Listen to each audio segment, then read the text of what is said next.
일어나서 같이 찬양합시다. 정말 주님께 선포하는 마음으로, 주님께 정말 모든 것 드리는 마음으로 같이 찬양하기 원합니다.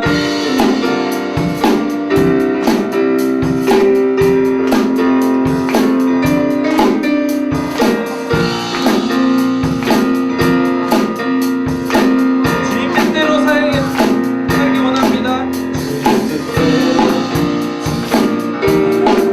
살기로 해. 주님 뜻대로 살기로 했네. 주님 뜻대로 살기로 했네. 뒤돌아서지 않겠네. 다시 한번 고백하기 원합니다. 주님 뜻대로 살기 원합니다. 살기로 해.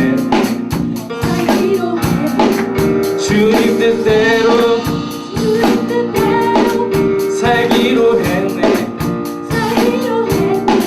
주님 뜻대로 살기로 했네.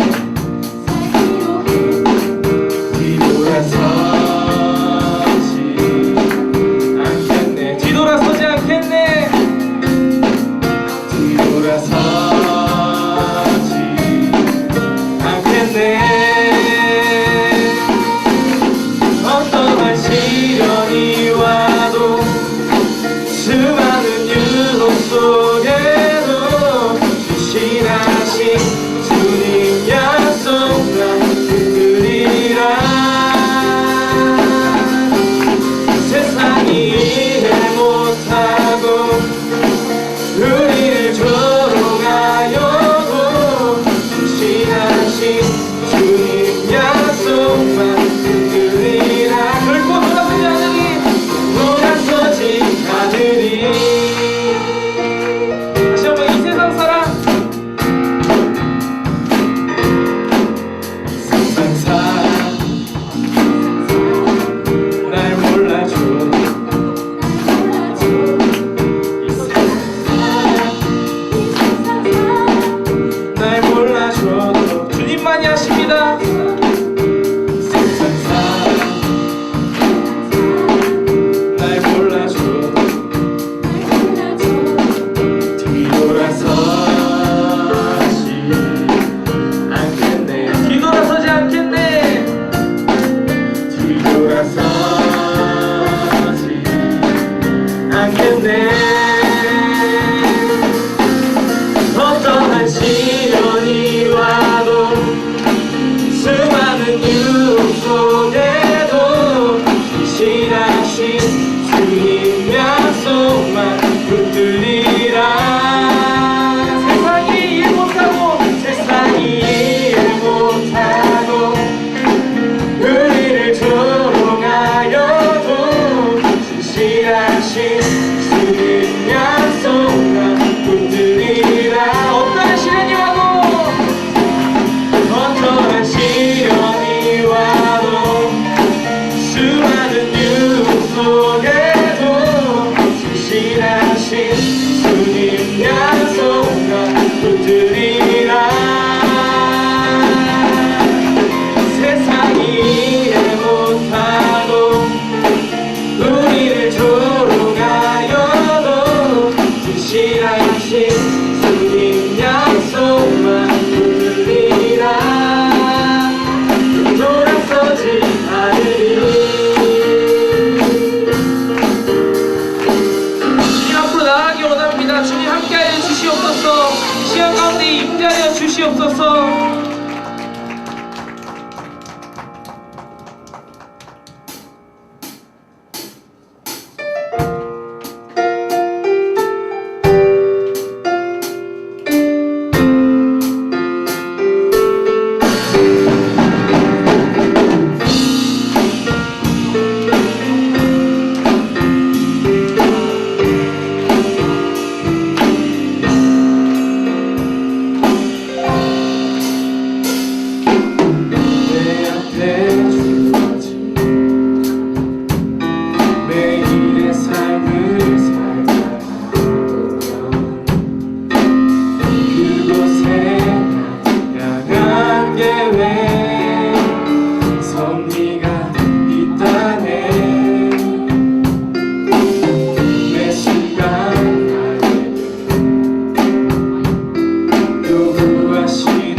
계시며 지금 여기 계시며 말씀해 주시는 하나님 내 삶에 역사하시는 신실한 나의 하나님을 찬양해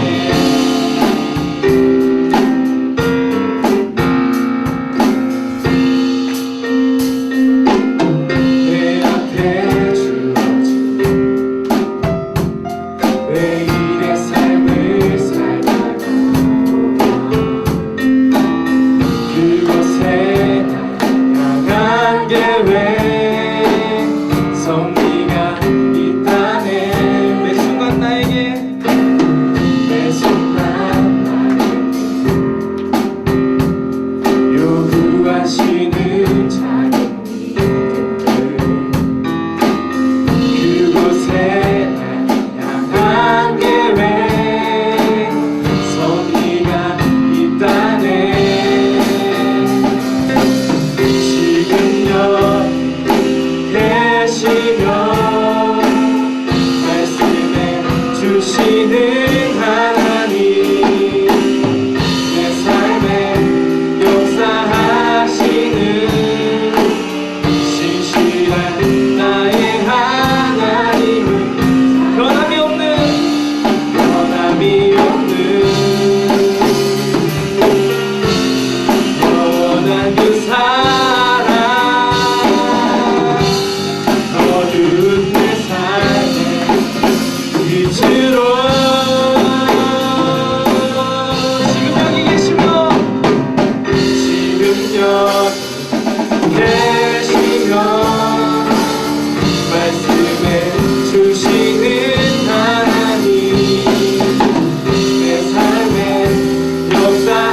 역사하시는 신실한 나의 한 지금 여기 계시며 지금 여기 계시며 말씀해 주시는 하나님 내 삶에 역사하시는 신실한 나의 하나님 신실한 나의 신실한 주님 신실한 나의 하나님을 찬양해 신실한 주님 우리가 찬양드리기 원합니다. 아버지 영광 받아 주시옵소서. 홀로 영광 받으시옵소서.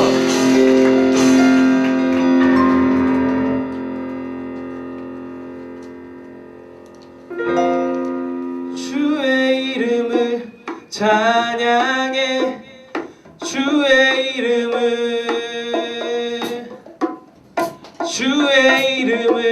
찬양해 영화로운 주 이름 찬양 주의 이름을 찬양해 주의 이름을 아멘 주님 주의 이름을 찬양해 영화로운 주 이름 찬양 주 이름 찬양 주 이름 찬양 부요의 강물 흐르는 부요한 땅에 살 때에 주름 찬양 주 이름 찬양해 주 이름 찬양 거칠은 광야와 같은 인생길 걸어갈 때도 주름 찬양 다시 한번 찬양하기 원합니다. 주 이름 찬양 주 이름 찬양 풍요의 강물 부요의 강물 흐르는 부요한 땅에 살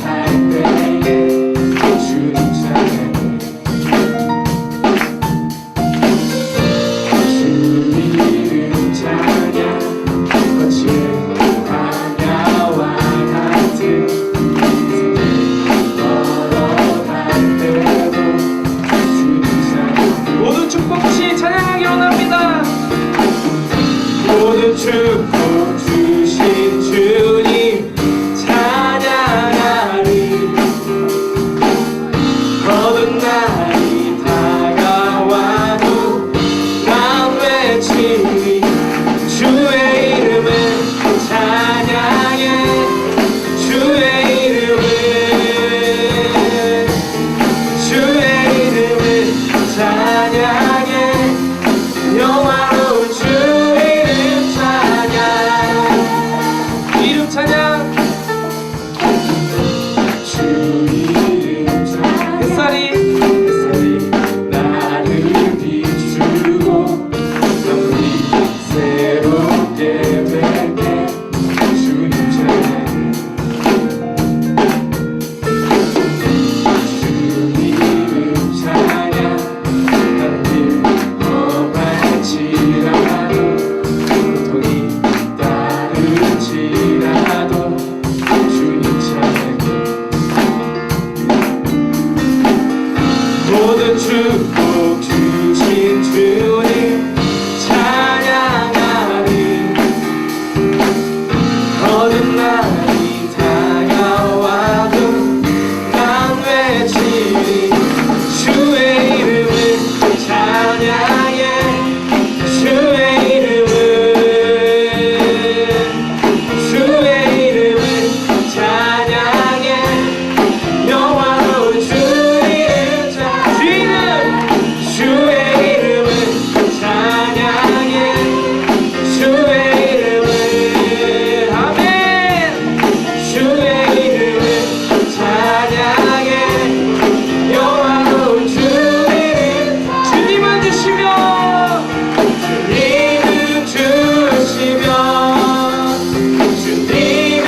힘이 되신 주 그 이름 예수 내 길이 되신 이름 예수 나의 길 오직 그가 하시나니 나를 단련하신 후에 내가 정금같이 나오리라 나의 길 오직 그가 하시나니 나를 단련하신 후에 내가 정금같이 나오리라. 이 시간 기도하면서 나아가기 원합니다. 주님이 받으신 그 고난을 우리도 정말 세상에서 느끼기 원합니다. 세상 사람들 가운데 sống 살면서 정말 어려운 점들이 있지만 그 주님만 의지하며 나아가기 원합니다. 이 시간 모든 어려운 마음에 모든 것을 내려놓고 주님만 바라보기 원하오니 주여 함께하여 주옵소서. 기도하시겠습니다. 하나님 이 시간 가운데 함께하여 주옵소서. 오로지 홀로 영광 받으신 주님만 찬양하기 원합니다. 이 시간 가운데 주님 임하여 주시옵시고 아버지 이 시간 가운데 함께하여 주시옵소서. 아버지 정말 주님만 바라보기 원합니다. 우리 정말 주님의 올라오는 나오는 주여 아버지 임하여 주시옵소서. 아버지 하나님 함께하여 주시옵소서. 주여 아버지 이 시간 가운데 온전히 임하여 주시옵소서. 홀로 영광 받으시기 원합니다. 찬양하며 주님만 받아주시옵소서. 올라오시옵소서. 주님 가운데 주여 아버지 함께합니다.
완전한 사랑으로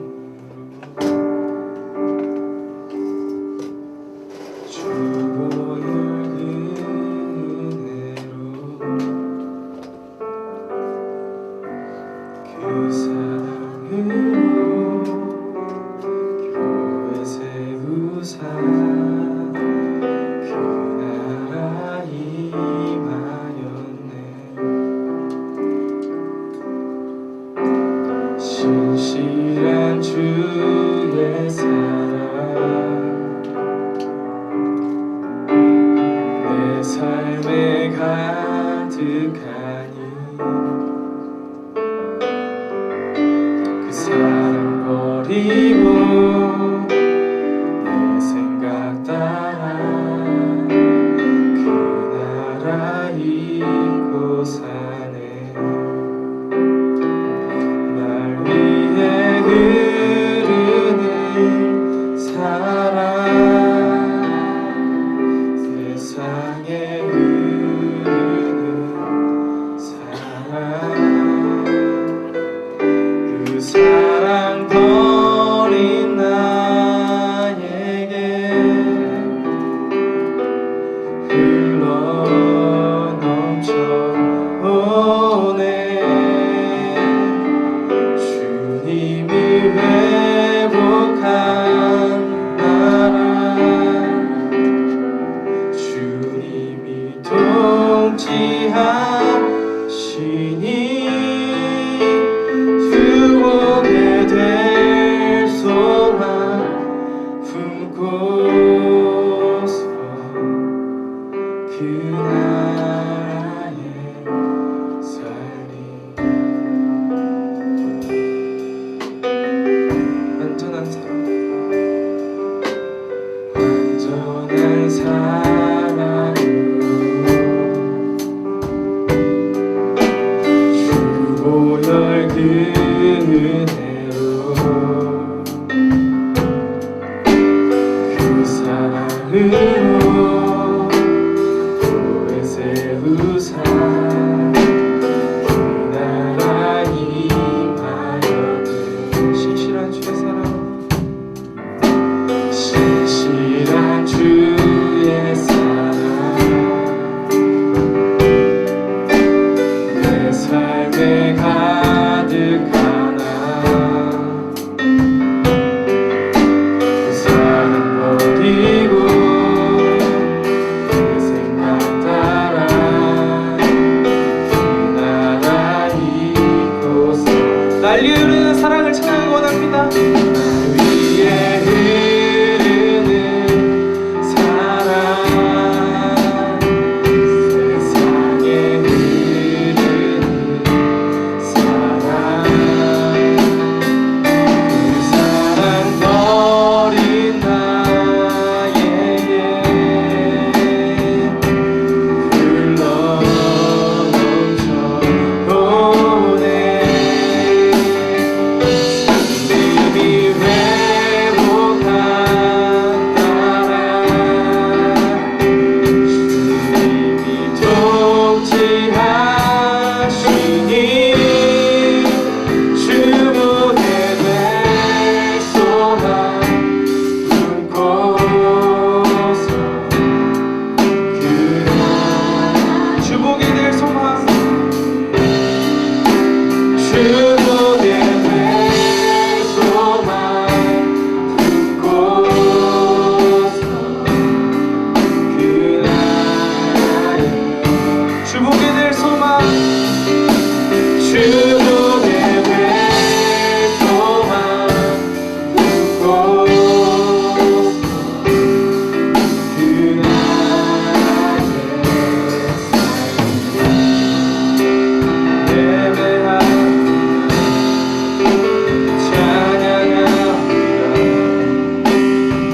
주님만 날 다스리소서 예배합니다 찬양합니다 주님 홀로 높임 받으소서 예배합니다. 예배합니다 찬양합니다 주님만 날 다스리소서 예배합니다 찬양합니다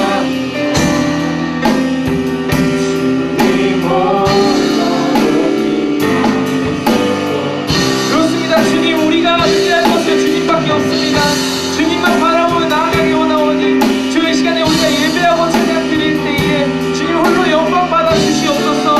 이 시간 가운데 온전히 주님만 영광 받을 수 있도록 기도하시기 원합니다. 하나님 아버지 감사합니다. 아버지 가족 가운데 함께 하여 주시옵소서. 아버지 홀로 영광 받으시 주님을 찬양하기 원합니다.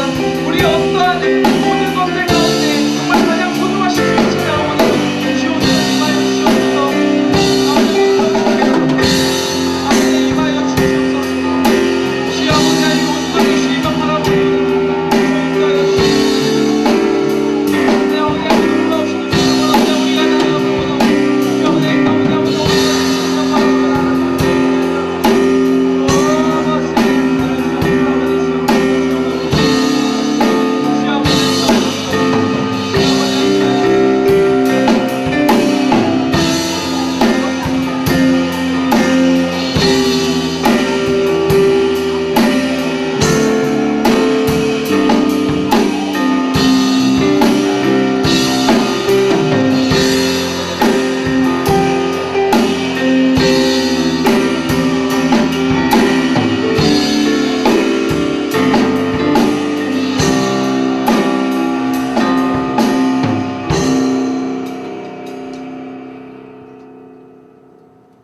우리를 사랑하셔서 십자가에 달려 돌아가신 예수님께 감사와 찬양과 존귀와 영광을 올려드립니다.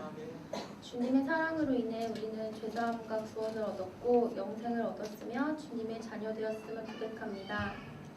그러나 주님, 나약한 우리들이 지난 한 주 동안 주님이 기뻐하시지 않는 삶을 살았음을 고백하며 회개합니다. 이번 사순절 기간 동안 주님의 십자가의 사랑을 묵상하게 하시고 주님의 피 흘림이 헛되지 않도록 우리의 삶을 변화시켜 주세요.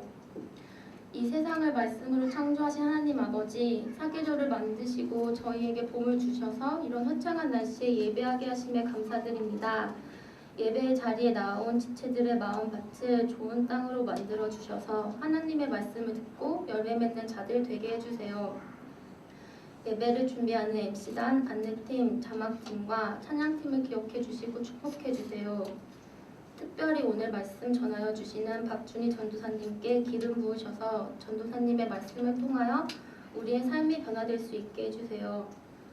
주님, 오늘 설교 후에는 신부남 대사님께서 크리스천 리더십에 대하여 특강을 해주십니다. 귀한 강의 들을 수 있게 해주심에 감사드립니다. 우리를 위해 강의해 주시는 대사님을 축복하여 주세요. 하나님 아버지, 우리 교회가 주님이 기뻐하시는 교회가 될 수 있게 기도합니다. 세상의 빛과 소금이 되는 교회 되게 하시고 하나님을 사랑하는 교회, 이웃을 사랑하는 교회가 되길 원합니다.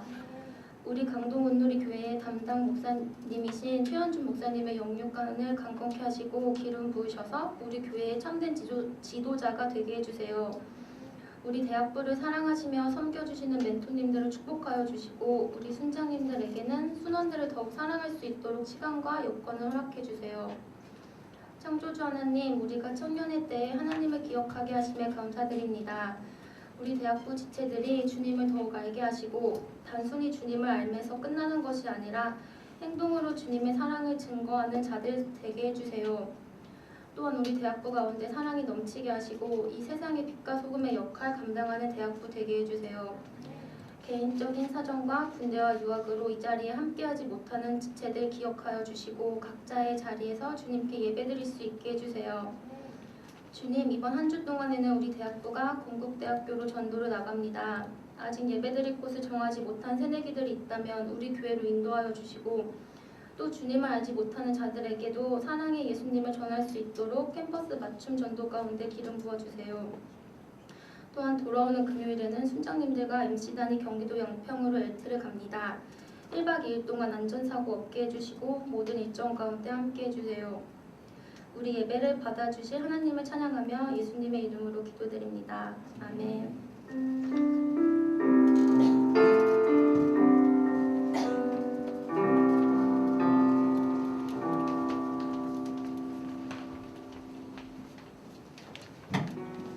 할렐루야. 오늘도 하나님의 임재와 사랑 안에 여러분을 만나게 돼서 참 기쁨입니다. 우리 옆에 분들 우리 환영하고 축복하겠습니다. 주 안에서 사랑하고 축복합니다. 옆에 사람들 한번 인사해 주시기 바랍니다.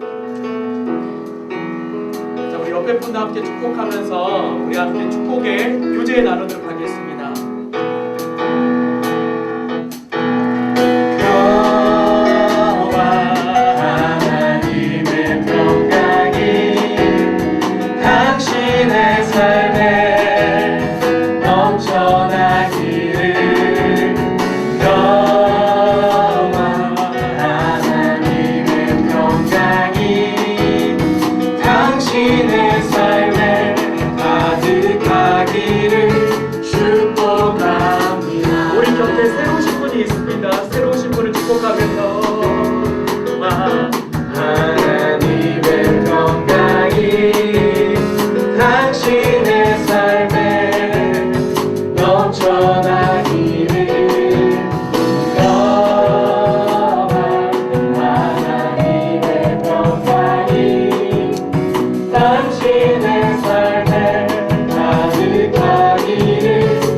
대사님과 가족들이 들어오셨는데요.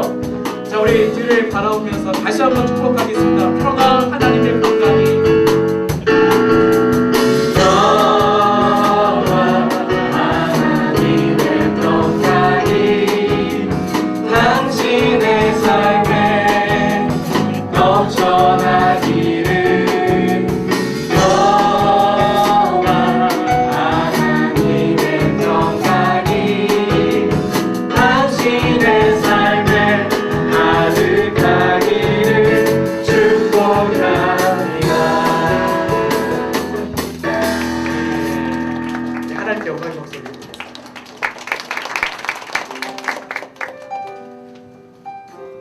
3월의 마지막 주일입니다.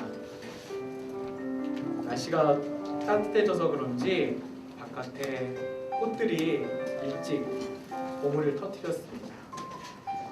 지나가시면서 꽃들도 한번 구경하시고 하나님의 섭리를 느끼시는 그런 봄의 계절을 누리는 분들이 있으면 좋겠습니다. 오늘 새로 오신 분은 뒤에 저희 사랑홀 뒤편에서 세순 모임이 있습니다. 세순을 만나주시면 되겠고요. 프라미스유 MC 순장님들 리더십 MT가 있습니다. 이번 주 금토 양평으로 가게 되는데 여러분들 생각하셔서 꼭 같이 중보해 주셨으면 좋겠습니다. 오늘은 말씀을 잠시 나눈 뒤에 특강이 있겠습니다. 여러분 기대하시고 정말 하나님께서 주시는 그런 메시지를 잘 들었으면 좋겠습니다. 오늘 같이 말씀을 나누겠습니다. 오늘 말씀 사무엘상 24장 1절에서 15절까지의 말씀입니다. 사무엘상 24장 1절에서 15절까지 말씀입니다. 사무엘상 24장 1절에서 15절까지 말씀.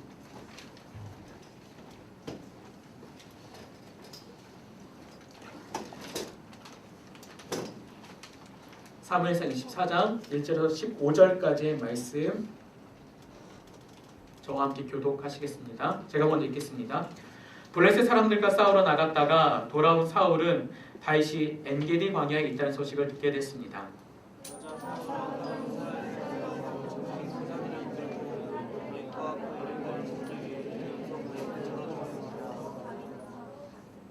사울은 길가에 있는 양 우리에 이르게 됐습니다. 그곳에는 동굴이 하나 있었는데 사울이 용변을 보려고 거기 들어갔습니다.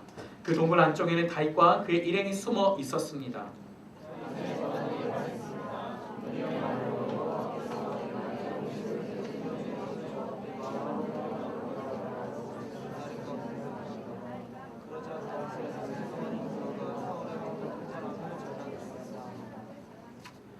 다윗은 사울의 옷자락을 잘라낸 것조차도 마음에 걸렸습니다.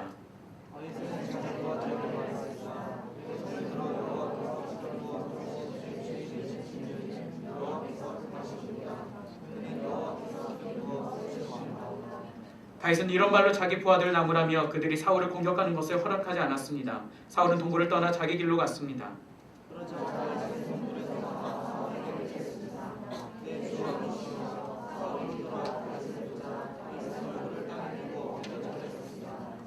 다윗이 사울에게 말했습니다. 어째서 왕은 사람들이 다윗이 왕을 해치려고 한다고 한 말에만 귀 기울이십니까?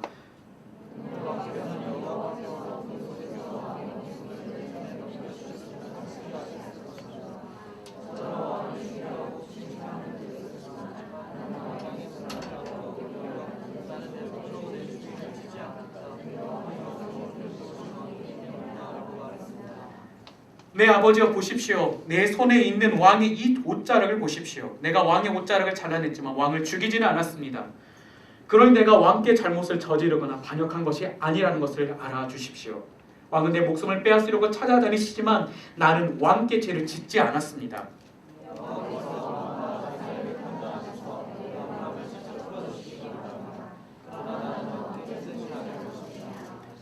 속담에 악행을 하는 사람에게서 악한 행동이 나온다고 했으니 나는 왕을 해치지 않을 것입니다.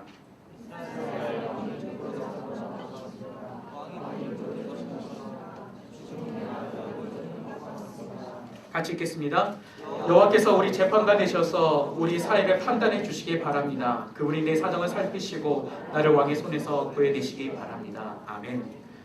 여러분과 지금 이번 달 중간부터 저희 본문을 누가복음 본문이 아니라 순원들께서 또 우리 각 순만 나누는 우리 순모임 본문으로 같이 말씀 나누고 있습니다. 제가 오늘은 짧게 5분 안에 말씀을 전해야 되는데요. 어차피 순모임에서 오늘 이 말씀을 같이 더 나누게 될 거예요. 그런데 21장 지난주 말씀에서 24장으로 3장을 건너왔어요. 이 3장을 건너오면 사실은 다윗에게 많은 일들이 일어났는데 여러분 매일마다 큐티하면서 이 말씀들을 혹시 묵상을 하셨나요? 이 묵상을 하셨으면 오늘 본문의 말씀 엔게디 광야로 피해 있는 이 다윗에 대한 이 본문의 말씀이 더욱더 깊이 다가올 거예요.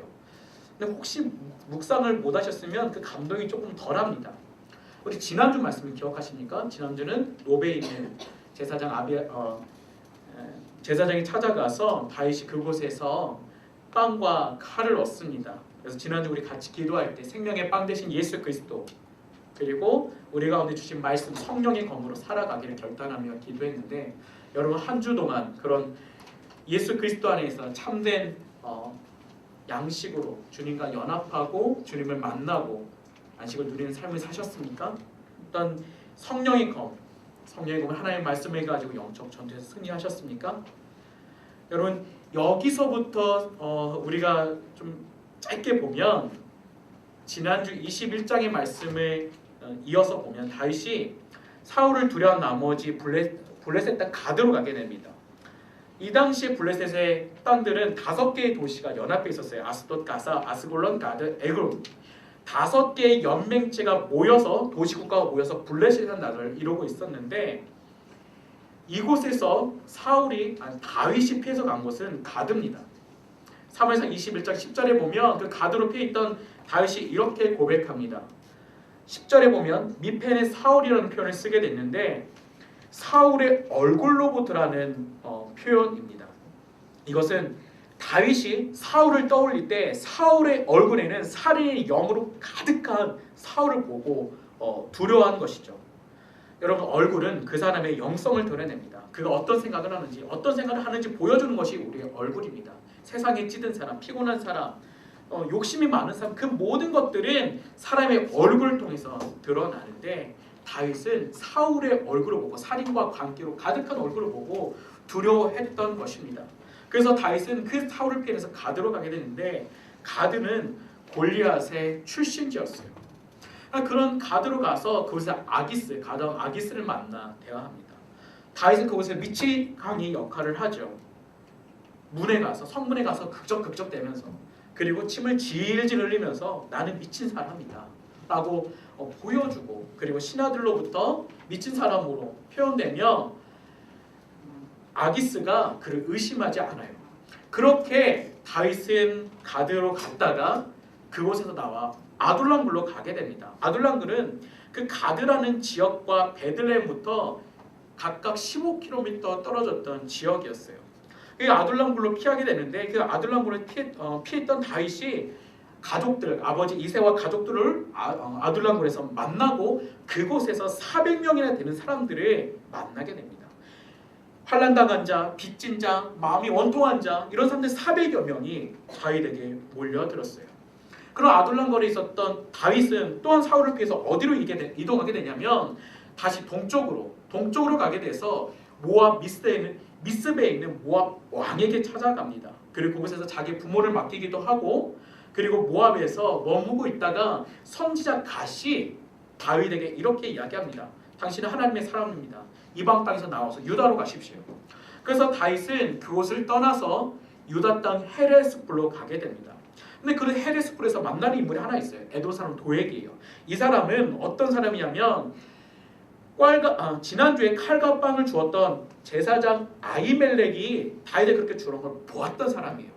그래서 에돔 사람 도액이 사울 왕을 찾아가서 그렇게 아히멜렉이 다윗을 도왔다라고 일러 바칩니다. 그래서 사울 왕이 아히멜렉과 노베에 있던 그 제사장 가문 다 모여들었어요. 그리고 그들에게 신문합니다. 어떻게 하는지 아십니까? 사울 왕이 제사장 가문 85명을 죽여버려요. 에돔 사람 도액을 시켜서 다 죽여버려요. 그리고 나서 그 아히멜렉의 아들 아비아달만 도망쳐서 다윗에게 와서 이 소식을 알리죠. 다윗은 자기 때문에 죽었다고 자책하고, 그리고 아비아달을 자기 곁에 두게 됩니다. 이때 블레셋 사람들이 이스라엘의 헤볼론과 블레셋 가드 중간에 그일라를 공격해서 탈취해요. 그곳의 수확한 곡식들을 블레셋 사람들이 가져가게 되죠. 그 소식을 듣고 다윗이 제코도 석자인데 그일라로 찾아가서 그일라의 백성들을 도와줍니다. 다시 그일라에 있다는 소식을 듣고 사울은 대군을 이끌고 엄청난 군대를 이끌고 그일라로 출정을 해요. 이 소식을 듣고 다윗은 하나님께 묻습니다. 하나님, 제가 그일라에 있으면 사울이 찾아오겠습니까? 그리고 그일라는 저를 지켜주겠습니까? 하나님은 말씀하세요. 그일라로 사울이 찾아올 것이고 그일라는 너를 지켜주지 않을 것이다. 이걸 듣고 다윗은 사울이 내려오기 전에 어디로 가게 되면 10광야의 숲으로 들어가게 됩니다. 이쪽은 어디 지역이냐면 베들레헴 남쪽으로부터 25km 떨어진 지역이에요. 그곳에서 10광야의 숲풀에 머물고 있었는데 10사람들이 다윗을 거기 있다는 걸 알고 이걸 또 사울에 가서 일러줍니다. 그리고 그 얘기를 듣고 어디로 피하게 되냐면 다윗은 마온 광야로 피하게 됩니다. 그래서 그때 마온 광야로 피하게 될 때 다윗과 함께 따라다니는 600명이었어요. 600명의 사람들이 다윗과 함께 움직이게 됐는데 그 얘기를 듣고 그리고 마온 광야에서 그렇게 10사람들이 있다는 소식을 알려준 걸 듣고 다윗이 또 어디로 가게 되면 오늘 본문 말씀에 나오는 엔게디 강야로 가게 되는 것이에요. 그래서 600명과 다윗의 사람들이 엔게디 강야로 들어가게 되고 그곳에서 그 얘기를 듣고 사울이 정예군사 3,000명을 데립니다. 특별히 선발하면서 오늘 거기가 말씀이 시작이에요. 그러니까 다윗이 지금 뭐 사울을 피해서 이것저것 옵니다. 그런데 오늘 말씀은 정말 클라이막스예요. 어떤 클라이막스냐면 그동안 다윗과 사울이 만나지 않고 쫓기는 자와 쫓는 자의 관계에서 오늘 조를 하게 됩니다. 오늘 말씀 간단하게 나누면 1절에서 7절까지의 말씀 보면 저는 이렇게 말씀을 정리했어요. 하나님이 내게 주신 기회인가 분별하라는 것입니다. 영원히 변하는 것도 없고 변치 않는 것도 없습니다. 환경도 자료 다 변합니다. 쫓던 사울과 쫓기던 다윗이 처지가 한순간에 바뀌어버렸어요. 다윗 사람들은 이것이 하나님이 다윗 너에게 주신 기회라고 말하지만 다윗은 분별했습니다. 여러분 잘 분별하셔야 됩니다. 세상 사람들이 이야기하는 것, 나를 따르고 나를 가까이 있는 사람들이 내게 이것이 기회라고 이야기할지라도 잘 분별하셔야 돼요. 하나님이 내게 주신 기회인지 하나님 내게 허락하신 기회인지를 잘 분별해서 됩니다. 현혹돼서는 안 됩니다.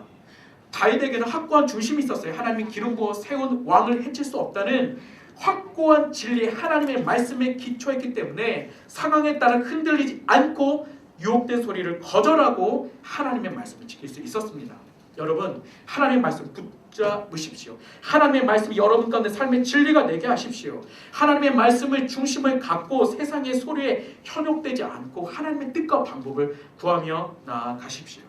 두 번째로 8절에서 11절 말씀에 보면 하나님의 주권을 믿으십시오. 다윗은 자신을 죽이려고 했던 사울에 대해서 이렇게 고백합니다. 오늘 본문 말씀에 보면 내 주 나의 아버지라고 고백합니다. 다윗은 사울의 사위잖아요. 다윗은 그런 사울을 자신의 경쟁자로 인식한 적이 없어요. 하나님의 주권을 믿고 하나님께서 기름 부어 세우신 왕, 그리고 그 왕을 지키시느니 그 왕을 사용하신 하나님에 대한 하나님의 주권을 인정하고 하나님의 뜻에 합당하게 행동을 한 것입니다. 하나님이 세우신 사람 믿음이 있으면 하나님 때 하나님을 패하실 것이라는 걸 믿음을 갖고 있었던 거죠. 이 믿음이 있어야 하나님의 말씀까지 인용하면서 사울을 해치자고 말하는 사람들의 유혹을 거부할 수 있는 것입니다. 아무리 하나님을 이해한다고 할지라도 옳지 못한 소리를 정당할 수는 없습니다. 하나님의 주권을 믿고 하나님의 때까지 기다리셔야 합니다. 그때 하나님이 가장 선한 길로 인도하십니다. 세 번째로는 12절에서 15절까지의 말씀을 보면 결국 하나님이 심판하십니다. 하나님이 심판하십니다. 다윗은 스스로 자신의 억울함을 풀지 않았습니다.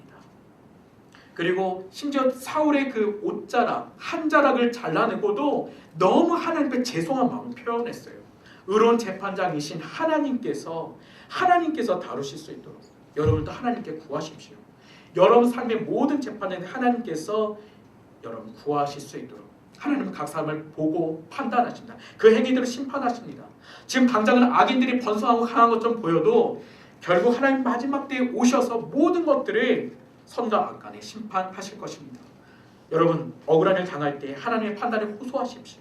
다윗은 악인의 길을 쫓지 않고 의인의 길을 걸어간 사람입니다. 하나님은 반드시 악인을 심판하시고 의인을 구원하시는 의로운 분이십니다. 오늘 본문 말씀을 통해서 하나님께서 우리 가운데 주시는 메시지를 붙들고 세상 소리 흔들리지 아니하고 하나님의 말씀 붙들고 나아가는 우리 프라미스 공동체 되기를 주님의 이름으로 축복합니다. 아멘. 잠깐 기도하겠습니다. 하나님 감사합니다. 하나님 오늘 말씀을 붙들고 나아갑니다. 하나님 다윗이 살인의 감기가 들은 사울왕을 피해서 도망갑니다. 하나님 그렇지만 그의 인생 가운데서 놓지 않으시고 붙들고 계시는 심판하시는 하나님을 믿고 의지하는 믿음을 저버리지 않았습니다. 하나님, 우리도 세상의 기에 흔들리지 아니하고 악인이 부여하고 잘 될지라도 하나님 그것에 내 마음이 흔들리지 아니하고 하나님 말씀을 붙들고 아버지 앞에 나아가는 하나님 주권을 인정하는 믿음의 사람들이 되게 하여 주시옵소서. 오늘도 우리 함께 하시는 찬양하며 예수님의 이름으로 기도드립니다. 아멘. 자, 오늘 우리 가운데 특강을 해주실 우리 특별한 분을 소개하도록 하겠습니다. 간단한 양력을 소개해드리겠는데요.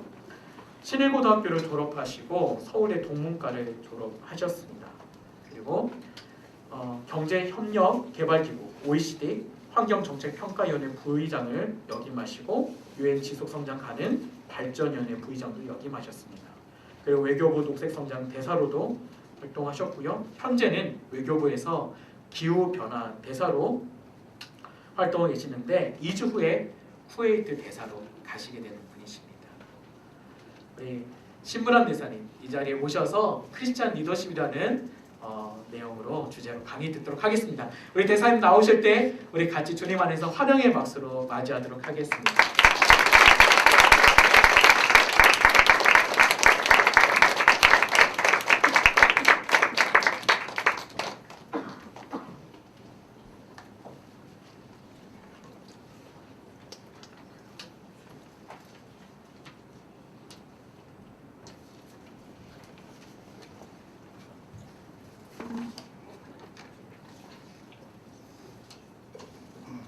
안녕하세요. 안녕하세요. 정심이 지난 시간이 돼가지고 조금 나른하죠. 저는 그 앞에서 우리 전도사님께서 소개하신 대로 지금 강동 온누리교회 다니고 있고요. 지금 외교부에 근무하고 있습니다. 외교부에 들어간 지는 82년에 들어갔으니까 32년 되고 있네요. 얼마 전에 최원준 목사님께서 본 예배 때 그런 말씀하시더라고요. 본인도 최 목사님도 연대 정외과 나오시고 꿈이 외교관이었다 그러면서 상당히 외교관에 대해서 상당히 부러워하시는 것 같은 그런 느낌을 받았는데 저는 그 얘기를 목사님이 그런 말씀하셨을 때 한편으로 저도 자부심을 느꼈지만 최 목사님이야말로 목사라는 직업이 우리 인간을 위해서 가장 힘들면서도 고귀한 직업이 아닐까 하는 그런 생각을 했었습니다. 하여튼 오늘 이런 기회에 우리 강동 온누리교회 대학부 여러분들과 같이 만나서 제가 살아왔던 얘기, 하나의 멘토로서 제가 살면서 기독교인으로서 느꼈던 또 이런 한국 사람, 우리 같은 사회를 살고 있는 사람으로서 느꼈던 것들을 좀 같이 나누도록 하겠습니다. 먼저 제가 말씀드리고 싶은 것은 아무래도 이제 우리 대학생들이 여기 대부분이고 직장 다니고 그러시니까 이 직업으로서의 그런 외교관, 그다음에 국제기구에 근무할 수 있는 좀 기회 그런 거를 생각을 한번 해보시라는 의미에서 그런 거에 대해서 좀 소개를 드리겠고, 그다음에 여러분들이 다 앞으로 다 우리나라의 리더가 되실 분이고 그러니까 리더가 되는 과정을 한번 출애굽에 나오는 모세의 얘기를 통해서 한번 같이 생각을 해보도록 하겠습니다. 그렇게 두 부분으로 나눠서 얘기를 하겠고 마지막에 질문을 좀 받도록 하겠습니다. 보시면 여러분들 다 이제 대학 학교 다니시니까 앞으로 장래에 대해서 생각을 해보셨을 텐데 외교관 되는 거 한번 다 생각을 해보셨을 거예요. 그래서 한번 외교관이라는 게 요새는 이제 들어가는 방식이 두 방식이 있는데요. 전에는 외모고시라고 해서 있었는데 그게 제도가 없어지고 국립외교원이라고 생겼습니다. 그래서 외교부 산하에 그래서 거기서 이제 시험을 봐서 하는데 시험 자격은 학부 졸업이면 일단은 되는 걸로 알고 있고요. 그래서 거기서 이제 뽑아서 한 30명 정도에서 이런 전문 분야도 있지만 또 일반적인 분야로 해서도 있고 그래서 여러 분야에 걸쳐서 뽑아서 한 1년 정도 교육을 받습니다. 그래서 교육을 받은 결과에 따라서 거기서 이제 외교부에 임용을 하게 되는 거죠. 그런 게 있고 그 다음에 이제 그렇게 되면은 그거는 이제 소위 말하는 사무관이라고 그래서 한 과장 밑에 직급으로 이제 근무하는 게 있고요. 그거를 숫자로 얘기하면은 이제 한 5급이라 그러는데 그 5급이 되는 과정 외에 그보다 좀 직급이 낮지만 7급이라 그래서 외교 행정관이 되는 그런 시험이 또 있습니다. 그래서 그 시험으로 또 해서 시작을 하는데 보통 이제 나중에 외교관이 되고 나중에 대사가 되고 하는 거는 이제 보통 그런 5급부터 시작하는 과정을 통해서들 많이 하는데요. 7급으로 하더라도 나중에 대사가 안 되는 건 아닙니다. 그래서 그렇게 7급으로 이제 할 경우에는 특히 이제 전문 분야 같은 거를 확실하게 정해서 하시면 좋죠. 예를 들면 어학 전문으로 해서 프랑스어라든지 아니면 스페니쉬어, 중국어 이런 걸 자기 특기를 좀 확실하게 가져서 하게 되면은 그 분야에 있어서 자기의 전문성을 인정을 받으면은 그만큼 승진하는 데 있어서나 아니면 보직을 받는데 하여튼 좀 더 확실하게 받을 수가 있겠고 나중에 대사가 된다든지 하는데 좀더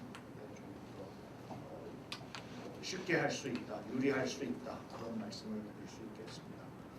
그 다음에 외교관이 되는 거 외에 또 생각해 볼 수 있는 게 국제적으로 국제기구에 이제 근무하는 게 있습니다. 유엔이라든지 여러 가지 국제기구가 많이 있죠. 그래서 보면은 특히 이제 반기문 사무총장께서 이제 2007년부터 사무총장이 되신 다음부터는 우리 젊은이들 사이에서 국제기구에 대한 관심이 많이 높아져서 국제기구 진출을 많이 했습니다. 그래서 처음에 2007년도만 하더라도 유엔에 근무하는 한국 직원들이 한 150명 정도 됐었는데 지금은 한 2배 정도 늘어나서 한 300명 정도 된다 그래요. 그만큼 이제 한국 사회에 많이 알려지고 한국 젊은이들이 많이 응모를 해서 하고 있죠. 그래서 유엔이라는 거는 뉴욕에만 있는 게 아니라 뉴욕, 제네바, 다음에 이런 코펜하겐에도 있고요. 방콕 여러 나라에 걸쳐 있습니다. 그래서 한국의 국적을 가지고 있으면 한국에서 이제 정기적으로 시험을 봅니다. 그래서 그게 이제 한국에서 실시가 되는데 유엔의 홈페이지에 찾아가면 거기 이제 그런 구체적인 사항이 나오죠. 기본적으로 이제 잘 아시겠지만 자기 전공 분야 플러스 이제 영어가 상당히 필수적입니다. 그다음에 이런 또 영어 외에 제2 외국어도 상당히 또 알고 있는 게 이 합격을 하는데 상당히 유리한 상황에 있습니다. 그런 게 있다는 걸 말씀을 드리고 또 서울에도 한국에도 국제기구들이 많이 좀 있습니다. 그래서 유엔의 그런 브랜치 오피스 그러니까 지점 같은 게 있지만 최근에 특히 지난 정부에서 그런 녹색 성장 이런 거를 강조를 해서 재작년에 우리가 그린 클라이밋 펀드라고 해서 기후 변화를 대처하는 데 있어서 개도국을 도와주는 그런 금융기구를 한국에서 유치를 했습니다. 그래서 그게 송도에 본부가 있는데요, 사무국이 이제 작년 연말부터 이제 업무를 시작을 했습니다. 그래서 금년에 국장급 직원들을 이제 지금 뽑고 있고 조만간에 이제 주니어 직원들도 많이 뽑을 텐데 금년에 모두 한 50명 정도 뽑습니다. 그 중에 한 한 30명 이상이 이제 주니어 직원들이 이제 될 것 같고요. 주니어 직원 하면은 한국 사람들이 경쟁력이 있습니다. 왜냐하면은 주니어 직원이라는 게 연봉 한 10만 불 이하인데 연봉 한 1억 이하거든요. 그런 월급으로는 해외에 사는 사람들이 해외에 있는 사람들이 한국에서 일하는데 조금 좀 적은 게 많지 않은 거기 때문에 한국 사람들이 경쟁력이 있고 한국 사람들이 많이 응시를 하려 할 겁니다. 그래서 그런데 관심 있으시면은 그런 것도 한번 생각을 해보시고, 그다음에 서울에 또 이런 녹색성장기구라고 글로벌 녹색성장기구라고 GGGI라고 그것도 재작년에 국제기구화했는데 거기서도 사람을 수시로 계속 뽑고 있습니다. 그래서 이런 그런 경우에 꼭 뭐 환경에만 전문성이 있어야만 되는 건 아닙니다.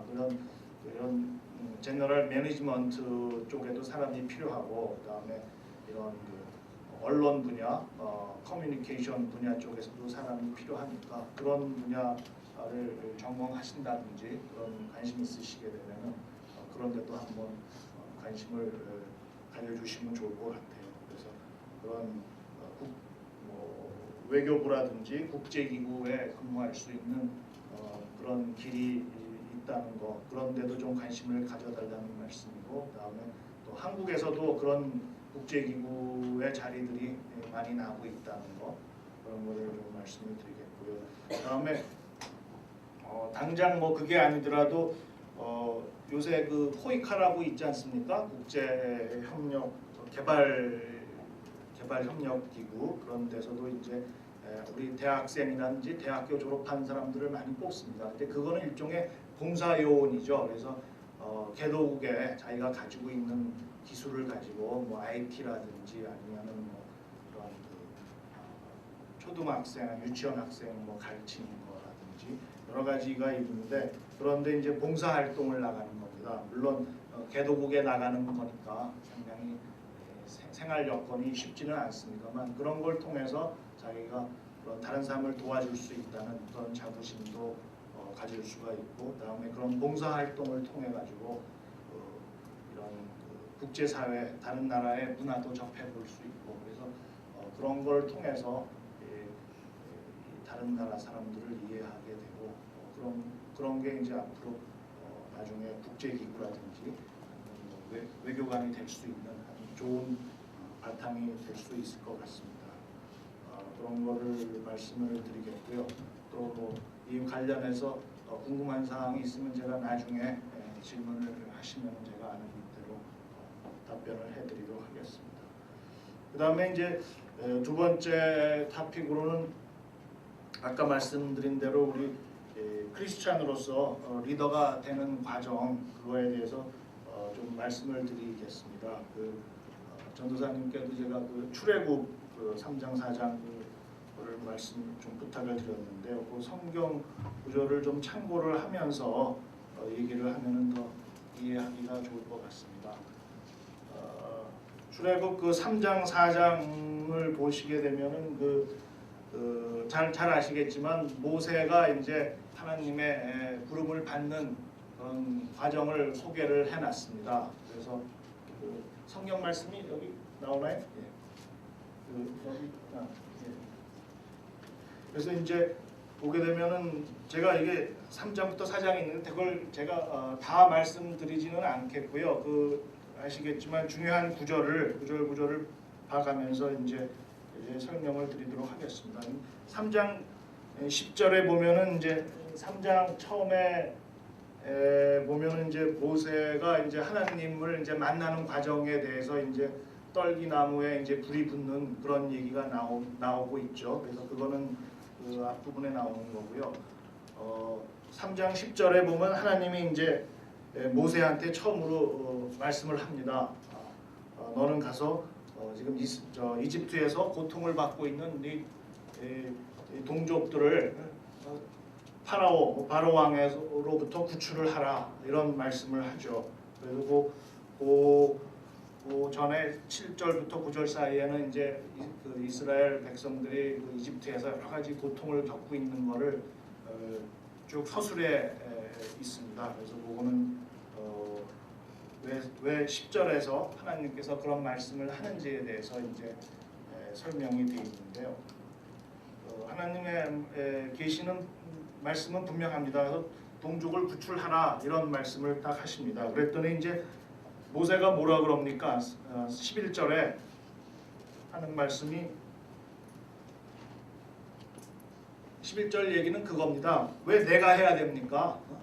그런 얘기죠. 내가 도대체 뭔데 내가 이걸 해야 됩니까? 이런 얘기입니다. 이게 이제 첫 번째 모세의 대응이죠. 우리 여러분들은 부모님이 너 이거 좀 해라 심부름 시키면 이런 얘기 잘 안 하시나요? 내가 왜 해야 되나요? 그런 얘기 안 하세요? 똑같습니다. 모세가 내가 왜 해야 됩니까? 이런 말씀을 하죠. 그랬더니 하나님이 12절에 하나님이 너와 함께 하니까 너는 이걸 해야 된다 이런 말씀을 하시죠. 그랬더니 모세가 또 두 번째로 또 질문을 합니다. 이 3장 4장에는 이제 하나님과 모세와의 대화가 이제 5번에 걸쳐서 모세가 5번의 이제 질문을 하고 하나님이 5번에 걸쳐 대답을 함을 통해 가지고 모세가 거기에 대해서 설득을 하나님의 말씀을 듣고 그걸 이행하는 과정인데 5번의 대화가 나오는데 두 번째 모세의 질문은 13절에 그러면 하나님은 누구십니까? 이런 얘기죠. 그러니까 자기는 이제 하나님이 누군지는 알고 있지만 이제 이집트에 가가지고 이스라엘 백성한테 나는 하나님이 보내서 왔다. 그러면 도대체 네가 말하는 하나님이 도대체 누구냐라고 물어보면 제가 뭐라고 대답해야 됩니까? 이런 식으로 돌려서 물어봅니다. 그랬더니 여기서 유명한 말이 나오죠. 하나님이 나는 나다. I am who I am. 그걸 우리말 번역에는 나는 뭐 스스로 된 자다 아니면 나는 나다 이런 얘기가 나오는데 하나님은 뭐 누구에 의해서 만들어진 사람이 아니라 하나님이 창조주다. 전지전능하신 창조주다. 이런 뜻입니다. 이게 이제 하나님의 세 번째 이제 두 번째 질문에 대한 답이 되겠고 답이 되는데 그 다음부터 22절까지는 하나님께서 구체적으로 출애굽에서 어떻게 애굽에서 어떻게 탈출할 것인지에 대한 약속이 쭉 이어집니다. 그래서 22절까지 이어지게 되고요. 그 다음에 4장 1절에 가면은 모세가 또 질문을 합니다. 세 번째 질문을 합니다. 상당히 모세도 집요한 것 같습니다. 내가 왜 해야 되느냐? 그 다음에 하나님은 누구십니까? 그러면 대충 의문점이 풀렸을 것 같은데 모세가 한 번 더 만일 사람들이 하나님을 안 믿으면 어떻게 하죠? 이런 말을 합니다. 그랬더니 하나님께서 걱정하지 말아라. 내가 너로 하여금 기적을 일으키게 하겠다 하면서 지팽이를 뱀으로 만들게 하고 모세의 손을 통해 가지고 모세가 문둥병에 걸리게 했다가 낫게 했다. 이런 이적을 보여주죠. 그 다음에 나일강을 피로 만들 수가 있다. 이런 말씀도 하십니다. 그래서 확실하게 모세를 설득을 하는 거죠. 이 이적을 통해서. 그러면 보통 사람 같으면 하나님의 그런 말씀을 이해를 하고 알겠습니다 하고 갈 텐데 모세가 한 번 더 질문 겸 하여튼 못하겠다는 그런 말을 합니다. 저는 4장 10절에서 12절을 볼 것 같으면은 저는 말주변도 없고 말도 느려가지고 제가 이런 걸 할 수가 없을 것 같습니다. 하나님의 그 계시를 하나님의 말씀을 당시에 세계 질서의 가운데 있고 세계 질서를 지휘하고 있는 그 이집트의 파라오 왕에게 전달을 하고 파라오를 굴복시켜야 되는데 그렇게 할 자신이 없었던 거죠. 뭐 이적도 보여주고 그렇지만 그거 가지고도 자기가 자신이 없으니까 한다는 말이 저는 말 주변도 못하고 말도 느려가지고 제가 이런 이런 엄청난 일을 하기가 어렵습니다. 이런 얘기입니다. 그래서 4장 10절, 11절, 12절 그런 얘기가 쭉 나오는데요. 그랬더니 하나님 말씀이 걱정하지 말라. 내가 너와 함께 한다. 내가 함께 하기 때문에 네가 움직이고 네가 말하는 건 네가 하는 게 아니라 하나님이 하는 거다. 그러니까 너는 그냥 같이 너는 그냥 그거를 하기만 하면 된다. 이게 다 하나님의 지시고 하나님의 뜻이다. 전혀 걱정할 게 없다. 라고 다시 한번 처음에 답변했던 거와 같은 요지로 내가 너와 함께 하는데 뭐가 걱정이 되느냐. 그런 말씀을 합니다. 그랬더니 모세가 어떻게 대응을 했습니까?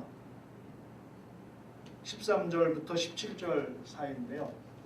모세가 또 딴소리를 또 합니다. 저는 도대체 이거를 13절 보게 되시면 그 일을 제가 할 능력이 안 된다는 뜻이죠. 저는 그걸 할 수가 없으니까 제발 딴 사람을 좀 보내주십시오. 그러니까 하나님한테 질문할 거는 다 질문하면서 막판에 와가지고 그래도 저는 못하겠어요. 그런 얘기 아니에요. 그죠? 그런 사람들 주변에서 많이 있죠. 그거 뭐 좀 시키면은 왜 내가 해야 되느냐? 왜 당신이 뭔데 그런 걸 시키느냐? 이걸 다른 사람들한테 뭐라고 설명하느냐? 그래서 그걸 다 힘들게 설명해 줬더니 그래도 저는 못해요. 이거 할 능력이 안 돼요. 그랬더니 하나님이 어떻게 반응을 하십니까? 17절까지 쭉 나오는데 하나님이 화를 냅니다. 하나님이 성경에 보면 화를 내는 경우가 몇 번 있는데 이런 경우는 상당히 이걸 읽어보면서 참 웃음이 나오죠. 하나님도 화를 낸다. 이게 여러 번 설득을 하다가 말을 안 듣니까 화를 내면서 그러면 좋다. 내가 네 동생 아론을 같이 보낼 테니까 아론이 너의 대변인 역할을 하게 하겠다. 그러니까 너는 걱정하지 말고 지팡이를 가지고 가서 하나님의 이적을 보여라. 그렇게 얘기를 합니다. 그래서 이 5번에 걸친 모세의 질문과 이거에 대한 답변을 보면서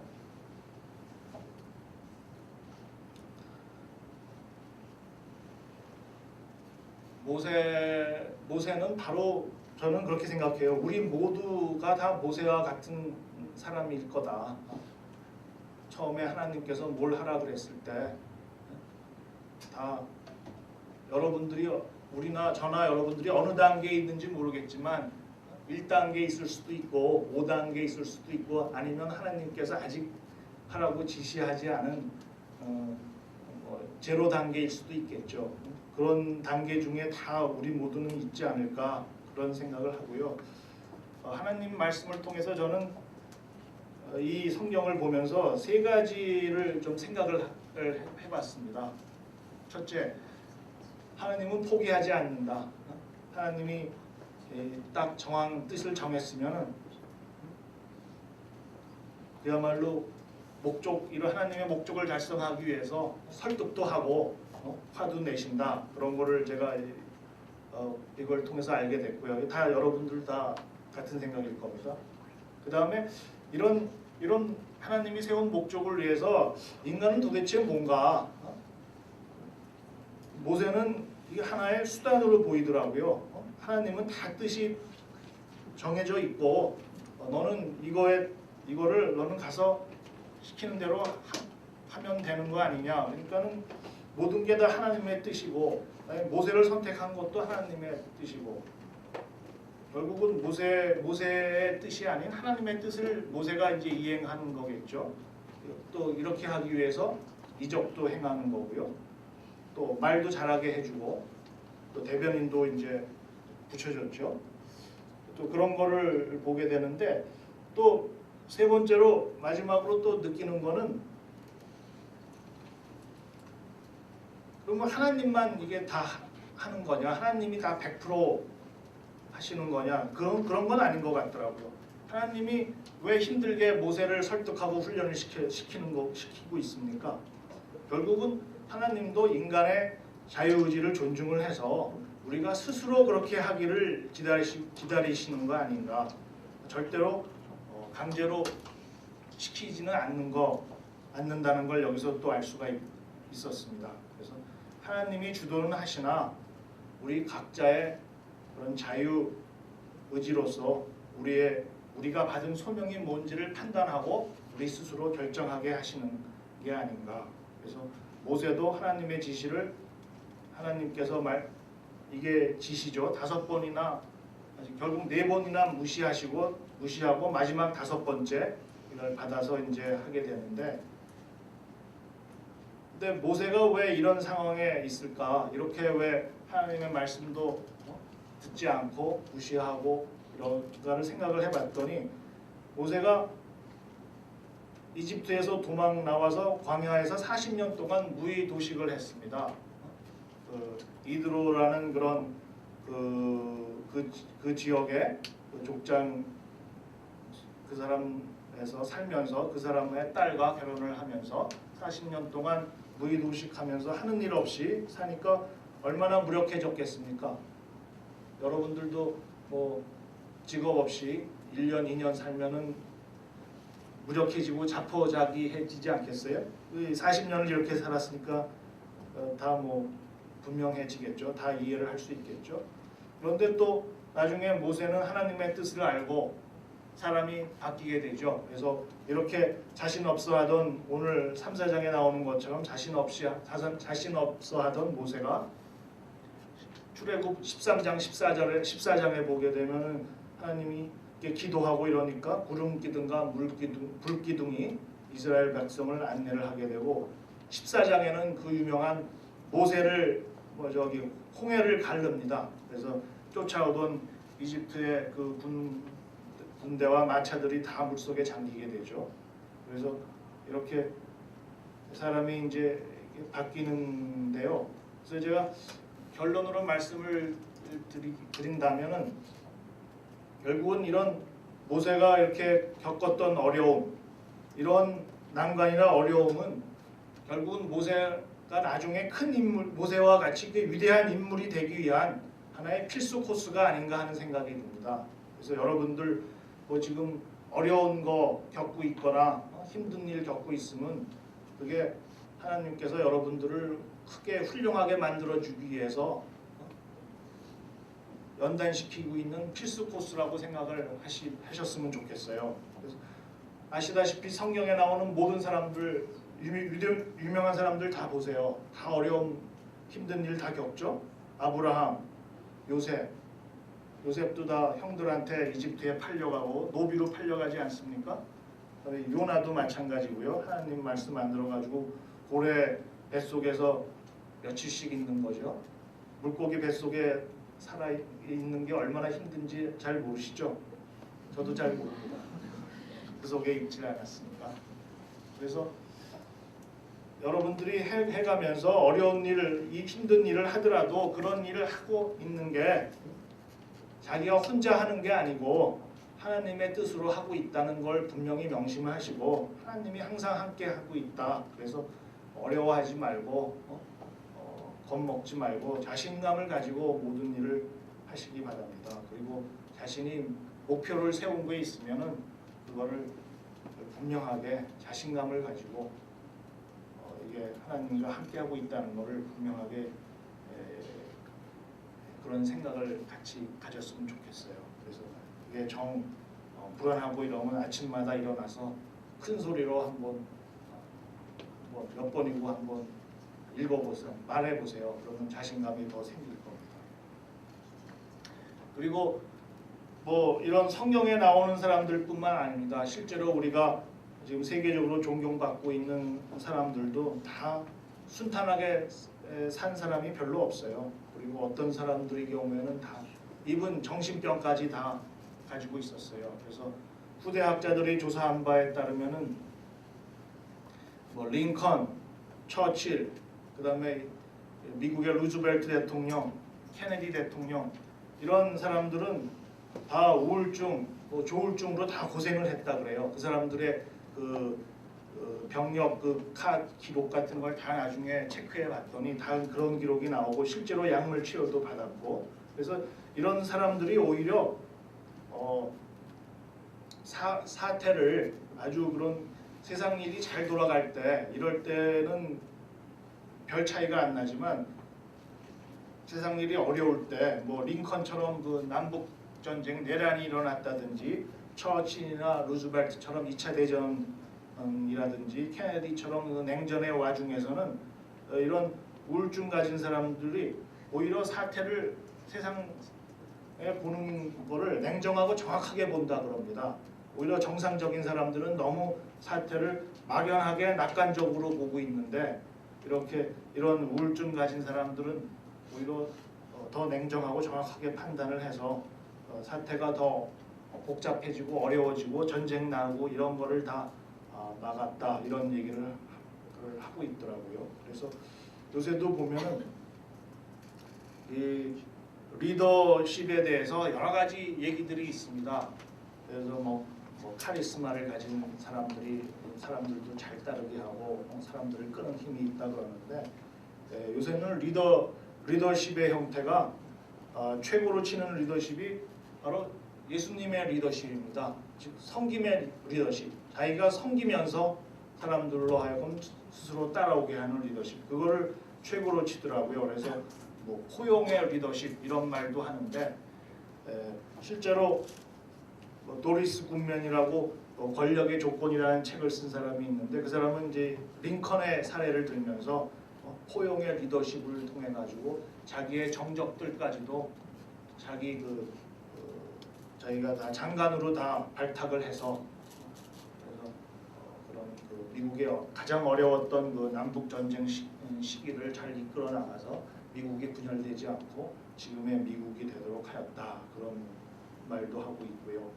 그다음에 포용과 관련해 가지고는 하버드의 린다 힐이라는 경영대 MBA 그 교수는 리더라는 거는 뭐 앞장서 가지고 카리스마처럼 하는 게 아니라 양떼를 뒤에서 이끄는 목자처럼 뒤에서 리드를 하고 사람들로 하여금 이끌려 간다는 느낌이 없도록 해야 된다. 그렇게 해야지 그야말로 그게 포용이 있는 리더다 하면서 그 사례로 만델라 대통령을 들었습니다. 그다음에 짐 콜린스라는 그런 학자는 최고의 리더를 한 5단계로 나눴는데, 마지막 단계의 리더는 자기를 내세우지 않는 리더다 해가지고 절제, 온화하고 품위 있는 그런 거를 특성으로 내세웠습니다. 그래서 그런 절제, 온화, 품위 이런 거 보면은 잘 익숙한 단어들이죠. 성경에 많이 나오는 단어 아닙니까? 신약 성경에 그런 얘기들이 많이 나오는데, 그래서 이런 리더가 요새는 진정한 리더로서 평가를 받고 있습니다. 그래서 이런 리더에 관해서는 동양에서도 노노라든지 맹자 이런 게 인사상이라 그래서 인이, 인자, 인자무적 인이사상에서 이런 건 동양에서도 역시 평가받고 있는데요. 그런 리더십을 평가받고 있고 실제로 그런 게 중요하니까 여러분께서도 이 온누리 성동 캠퍼스를 통해서 그런 예수님의 리더십에 대해서 많이 배우시고, 많이 또 여기서 배워만 가지고는 안 되겠죠. 실제로 여기서 프랙티스를 해서 그것이 여러분들 사회에서도 많이 활용이 되고 존경받는 리더가 되시기 바랍니다. 감사합니다.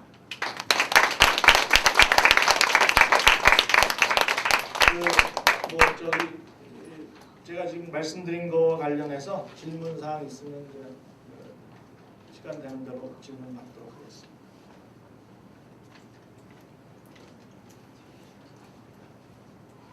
네.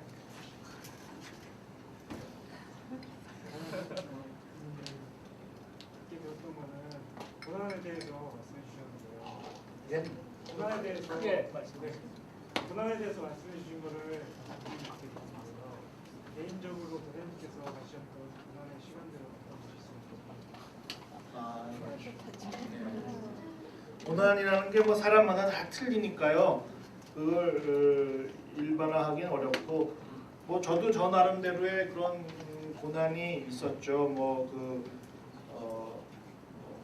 살다 보면은 그런 가족적인 그런 어려움, 가정 그런 개인적인 어려움도 있었고 그 다음에 또 학교 생활 한다든지 대학 생활, 다음에 직장 생활하면서 또 어려움들이 있지 않겠습니까? 뭐 또 어떤 일을 받다든지 과제를 받게 되면은 그런 과제라는 게 뭐 쉽게 할 수 있는 일도 있지만 또 여러 사람들이 같이 힘을 합해서 해야 되고 또 하는 과정에 있어서 또 어려운 상사를 만나가지고 참 하는 게 좀 스트레스도 쌓이고 그런 일들이 좀 있었고요. 그래서 그런 여러분들도 혹시 그런 일을 지금 현재 당하고 있는 사람들도 있을 수 있겠죠. 그래서 그런 어려운 거를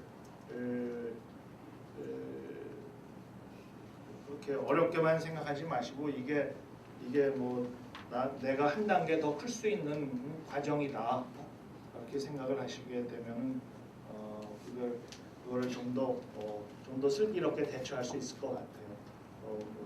그러니까 저 같은 경우도 뭐 30년 그 외교관 생활하면서 우리 같으면은 그 30년 중에 반을 해외에서 살아야 됩니다.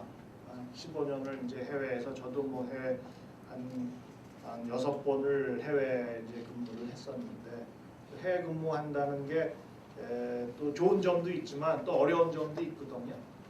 그래서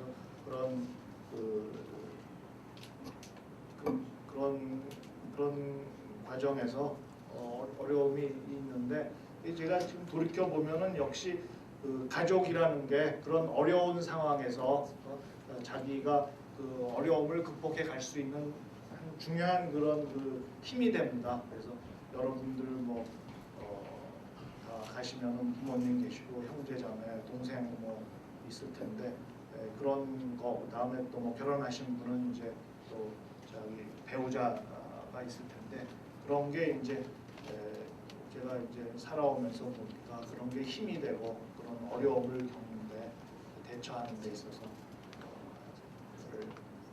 도움이 된다. 그런 말씀을 드릴 수 있겠네요.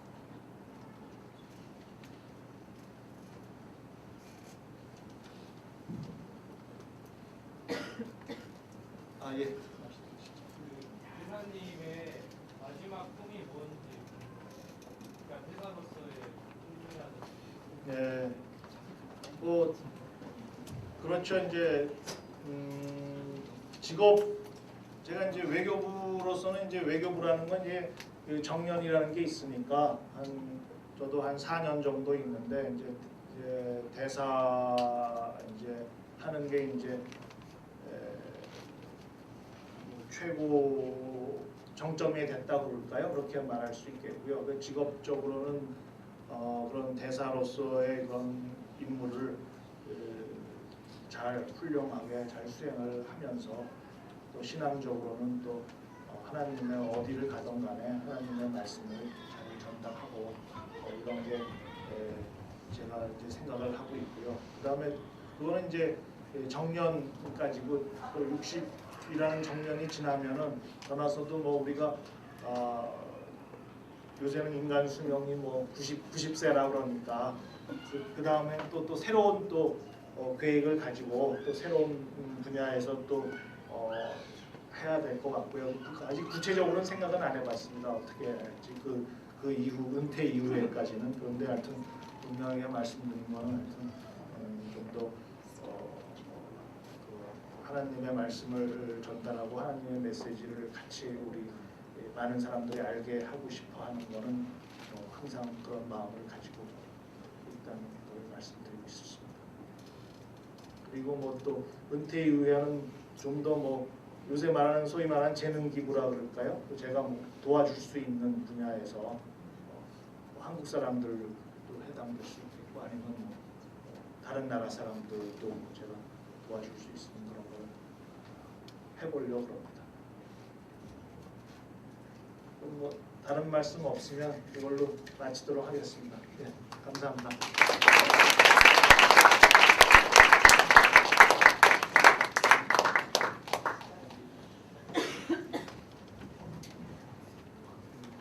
우리 축복의 통로 이 찬양으로 우리 대사님과 우리 가족분들 축복하기를 원합니다. 2주 후에 쿠웨이트 대사로 가십니다. 하나님께서 우리 대사님 가운데 또 오늘 또 우리 가운데 나누신 이 말씀을 통해서 그 땅에서 정말 열방 가운데 하나님의 영광, 하나님의 나라, 하는 주권을 드러내시는 우리 대사님 되실 수 있도록 우리가 잠깐 좀 일어나서 우리 대사님을 향해서 또 찾아가시고 그래서 우리 같이 이 시간 같이 축복했으면 좋겠습니다. 좀 이동하셔서 우리 대사님 주변을 가까이 좀 가셨으면 좋겠습니다.